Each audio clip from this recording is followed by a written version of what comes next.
What up, what up, what up? Hey, everybody, hope you're doing well. Hey, I just want to let you know, I know everybody can't always support and donate to the podcast, but hey, if you can do a one-time donation, I put up a Buy Me a Coffee link in this description of the podcast. So if you go to the description of the podcast, it'll be at the bottom, and you can just go to that link and you can buy me a cup of coffee, or two if you want. And that would just help support the show, and I can wake up a little bit more and bring you more info. So thanks for listening to the podcast. If you can donate, that would be much appreciated. And let's get on to the show.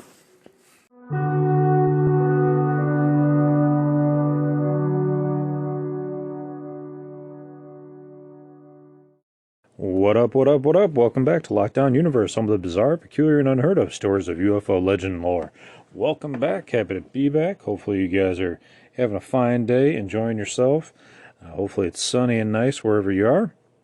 Today we have a story about how the moon came to be in orbit with the Earth, and we have one abductee and contactee who claims that he speaks to other civilizations telepathically, and they state that the moon is actually a base for the reptilians, and they give descriptive details about it and when it came to Earth's orbit. So let's get into this. So the contactee is Alex Collier. He's been in the UFO circles for many years, but you may not have heard this story this way with this many details. So Alex Collier claims to be a contactee with a race of Nordic-looking humans from the constellation Andromeda. He states that he's had a number of contact experiences since he was a child and has developed more over the years and continues to stay in contact with the Andromedans all of these years. He states that the moon is actually an interstellar transit ship that was brought here from another solar system, and it holds an experiment conducted by the gray aliens and their reptilian rulers, which is kind of that theory that we've had all along, where these gray aliens just, they're kind of doing the bidding of these other species. So just follows that lineage. And he states that the reptilian rulers also genetically engineered humankind, which is interesting. So as we move forward in this article, the Andromedans disclosed the deceptive ways that humans are being governed, that we're being presented with lies about our everyday lives without any consent or awareness. We're being told nothing about real universal truths, real universal concerns, and much less about what's actually happening and going on in our solar system. So this article comes to us from anamaalien.com as well, if you're looking for it. So the being, the Andromedan that Alex Collier speaks to, his name is Morani. He's an ancient Andromedan and speaks to him telepathically. Morani's biggest announcement to Collier pertained to humanity's true history and a secret base on the moon. The Earth's satellite holds a vital role in our genesis, according to Collier and Morani, but far from anything we've ever been told. So the moon was brought, according to Collier, it was brought from the constellation Ursa Minor 432 years from Earth. That's a long ways away. It came here to serve as a transit ship for reptilians, human-reptilian hybrids as well, and the first generation of our human ancestors to settle on Earth.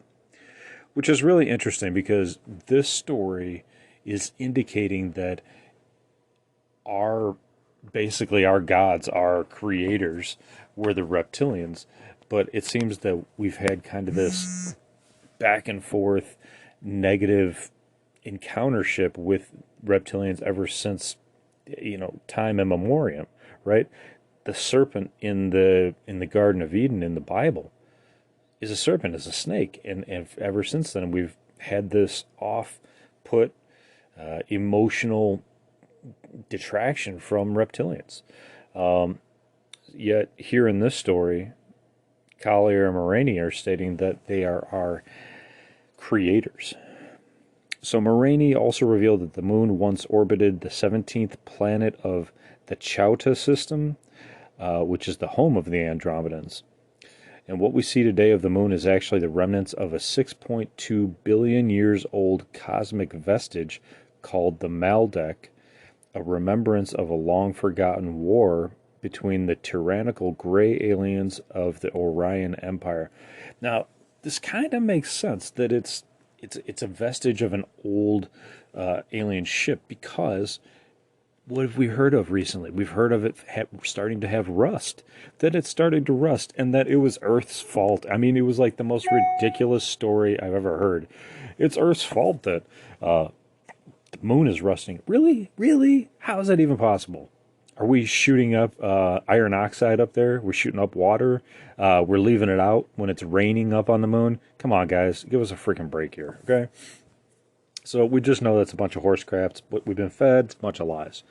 And so in this article, according to the information that was transferred to Collier by the Andromedans, we are here because we were delivered by an ancient extraterrestrial civilization that was passing our sun in age. I'm not sure exactly what that means, surpassing our sun in age. See, it was my understanding and kind of my belief that we came from Mars. It just kind of makes sense, right? I mean, the Martians were dying. They needed a place to go. Earth, I'm sure, was habitable back then, and it would just make sense. Jump off of Mars, come to Earth, right? It's the next closest pit stop. It's like going from one gas station to another. We have everything they needed to survive, grass and oxygen, which is what most living things need. Something to produce the oxygen, plant life, grass, trees, coral, water, O2. But in this story, they're saying that's not our lineage. So who's to say, right? But let's keep moving on. They state that the moon is hollow. It contains huge underground facilities built by extraterrestrials and later humans from Earth. So we've heard about all these stories about lunar teams landing on the moon, building bases, and it seems to be that that's what these ETs are conferring as well. There are 7 openings to the moon's crust and the underground bases, they state. Conservative scientists have wondered why there's so many craters that seem so shallow despite their size, right? Which kind of makes sense. They have these huge, huge craters, but they're not that deep, and if there was a massive crater, it would have such a massive hit to it. It wouldn't be some soft hit that would leave just like a little indentation. It would like explode the moon, right? So it kind of makes sense from a scientific standpoint. The Andromedans say that it's because much of the surface was built on top of a metallic shell of a circular space crest, or a war carrier, quote unquote, as the Andromedans describe it. The craters on the moon are a pertinent hint to the trained eye, for their depth does not match a straying cosmic body, but is consistent, a consistent shape pressing against layers of lunar dust and rock. And since we are not alone in the galaxy, who's to blame for these craters? The answer comes from the Andromedans, who tell of cities and spacecraft hangars found on the far side of the moon that were destroyed in a war over 113,000 years ago, leaving behind only marks on the moon from which we see from our planet. The Greys guided the first exploration missions of these ruins back in 1950, when a team of NSA astronauts, not NASA, but NSA astronauts, allegedly reached the lunar underground facility, which was the size of New York, if you can imagine that. That'd be a humongous underground facility, and it's right underneath the Jules Verne crater.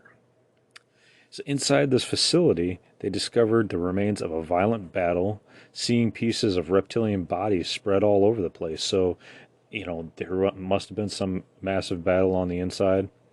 And now they state in this article, when the Apollo astronauts landed on the moon, the world order had been there for some time.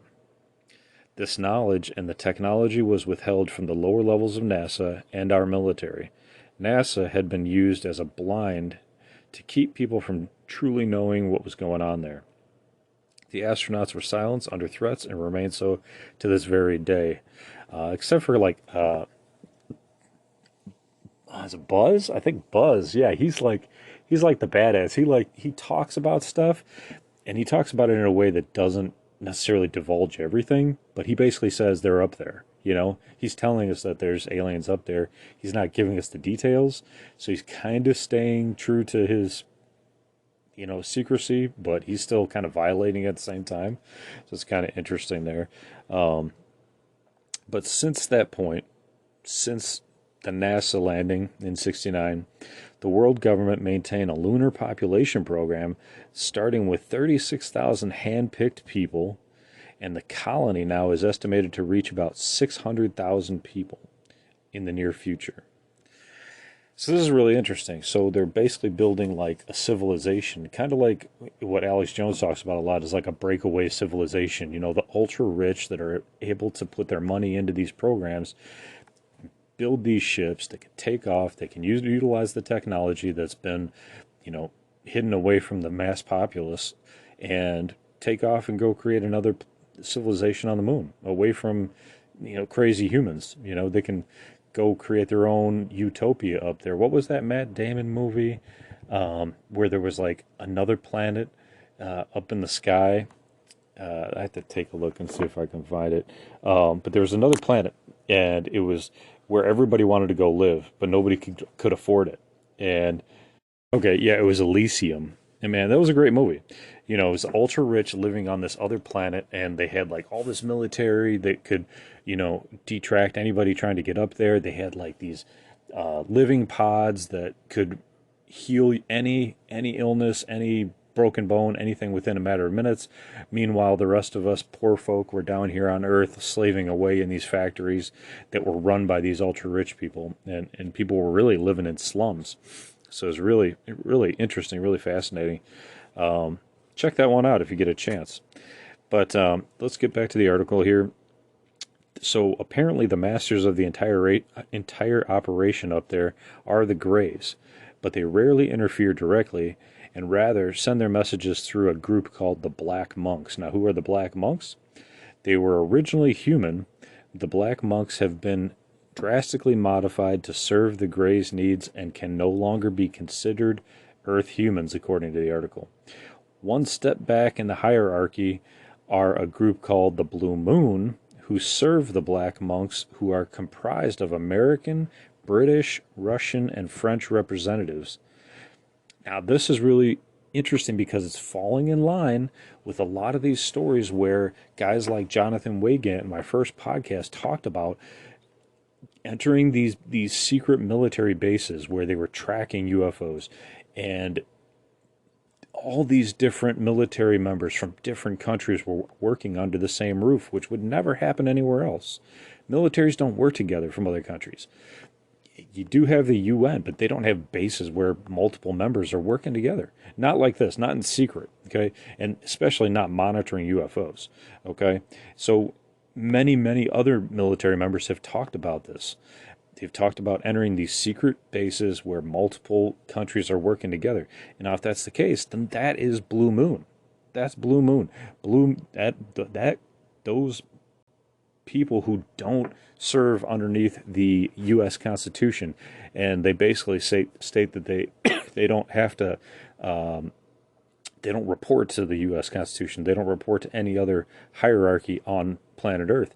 That's because they're reporting to these folks on the moon, the Black Monks. So here we have it. These groups hold control of moon bases, and under their command are two organizations, Alpha 1 and Alpha 2, and Collier had reasons to believe that Alpha 1 was assigned with gathering resources on Earth and keeping the population gullible. Could it be that the Men in Black are part of this Alpha 1 group that go out and try to, use scare tactics and intimidate folks to keep quiet so that they can continue these secret operations? Possibly. The Andromedan Moraine told Collier that Alpha 2 is actually part of the MJ-12, the Majestic 12, that, is another part of the secret government that was trying to keep everything secret, and was widely suspected to be part of the JFK assassination. So the notorious group was tasked with recovering and investigating alien craft.